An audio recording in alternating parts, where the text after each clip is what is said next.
প্রিয় দর্শক, যারা যারা তুফান সিনেমাটি এখনো দেখেননি তাদের জন্য ভিডিওটির শেষের দিকে আমি স্পেশাল কিছু সারপ্রাইজিং ভিডিও রেখেছি। অবশ্যই আপনারা সেইটুকু না দেখে ভিডিওটি স্কিপ করবেন না।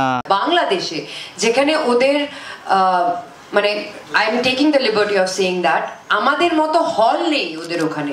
ওদের মাল্টিপ্লেক্স খোলা হয় ভালো ছবির জন্য, মানে সিঙ্গেল স্ক্রিন খোলা হয় ভালো ছবির জন্য, যে এই ছবিটা চলুক, এই ইনকামটা হবে, এই ছবিটাকে আমরা প্রমোট করব, আগে বাংলা ছবির টিকিট কাটতে হবে, এটা হয়। মিমি চক্রবর্তী যে কথাগুলি বলেছেন আপনারা ভিডিওতে শুনলেন। আমার মনে হয় মিমি চক্রবর্তী কথাগুলি 100% সঠিক বলেছেন। কলকাতার দর্শকদের উদ্দেশ্যে একটা কথাই বলবো, সাউথ ইন্ডিয়ান সিনেমাকে আপনারা তামিল সিনেমাকে, হিন্দি সিনেমাকে প্রায়োরিটি না দিয়ে নিজের কলকাতার সিনেমাকে প্রায়োরিটি দিন।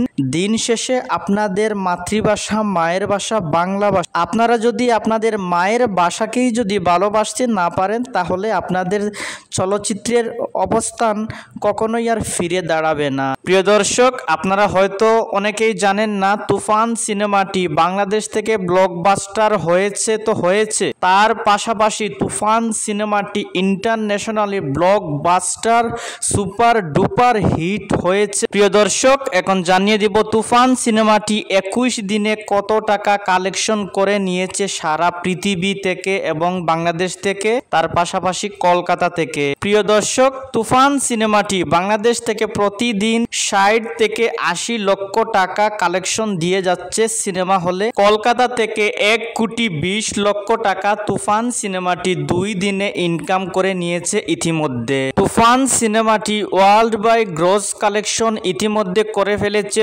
45,20,00,000 টাকা। আমরা আশা করছি তুফান সিনেমাটি 100 কোটি টাকা বিজনেস করবে যদি এইরকম কালেকশন অল টাইম দিয়ে যেতে পারে আরো অল্প কিছুদিন, তাহলে সিনেমাটি 100 কোটি টাকার বিজনেস সাফল্য পাবে।